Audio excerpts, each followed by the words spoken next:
संजय सिंह जी।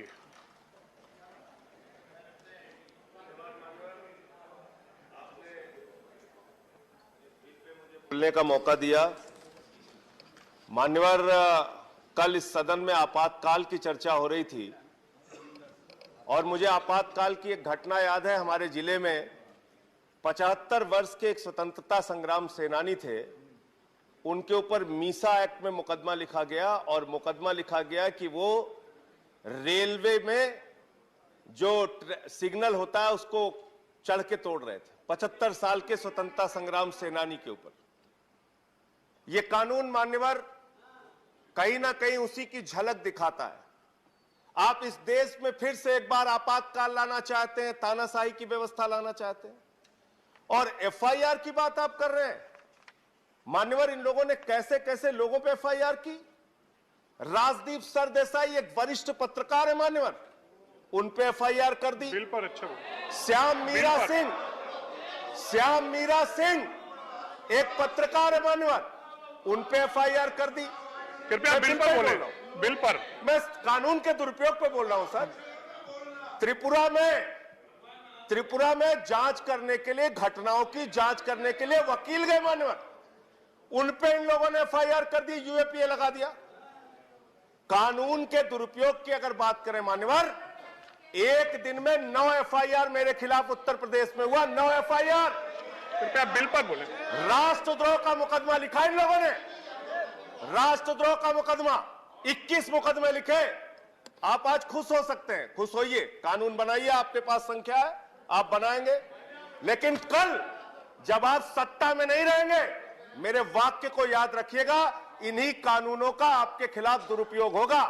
जैसे आपातकाल का रोना आज तक रो रहे हो ना आप, ऐसे ही रोना रोगे जब यही कानून आपके खिलाफ होगा।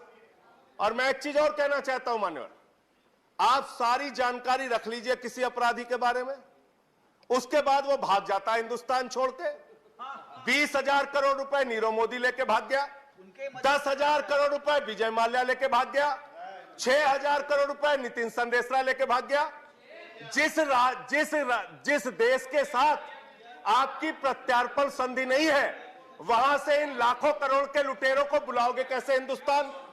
कैसे बुलाओगे आप? मैंने एक सुझाव सदन में दिया था और माननीय गृह मंत्री जी हैं यहां पे, मैं चाहूंगा आप वो संशोधन कीजिए, कानून लाइए इस देश में, जिसके पास 50 करोड़ से ज्यादा का कर्ज हो उसका पासपोर्ट जब्त करके रख लीजिए, हिंदुस्तान छोड़ के भागने नहीं पाएगा। आप वो करना नहीं चाहते, आपको पकड़ना है विपक्ष के नेताओं को बिल पर। लेकिन एक बात और कह रहा हूं मानवर, एक बात कह के खत्म कर रहा हूं अपनी बात। जितना समय उतना तो बोलने दीजिए। बोलिए प्लीज। जितना समय उतना तो बोलने दीजिए। बोलिए आप। ये इस बिल से कुछ करेंगे नहीं करेंगे मान्यवर, सबका साथ सबका विकास जरूर करेंगे, सबका विकास करेंगे और अलग अलग राज्यों में अलग अलग विकास देखने को मिलेगा। गुजरात में किसी टीएमसी वाले नेता पे एफआईआर होगी तो गुजरात में विकास करेंगे। अब बंगाल में टीएमसी वाला नेता इनके खिलाफ मुकदमा लिख देगा तो वहां इनका विकास होगा। पूरे देश में एक दूसरे का विकास करने में लग जाएंगे। और शिवसेना वाले हमारे संजय रावत भाई बैठे हैं, ये अगर विकास करने में लग गए तो बड़ी मुश्किल हो जाएगी। महाराष्ट्र रोज रोज जाना पड़ेगा आप लोगों को, रोज जाना पड़ेगा।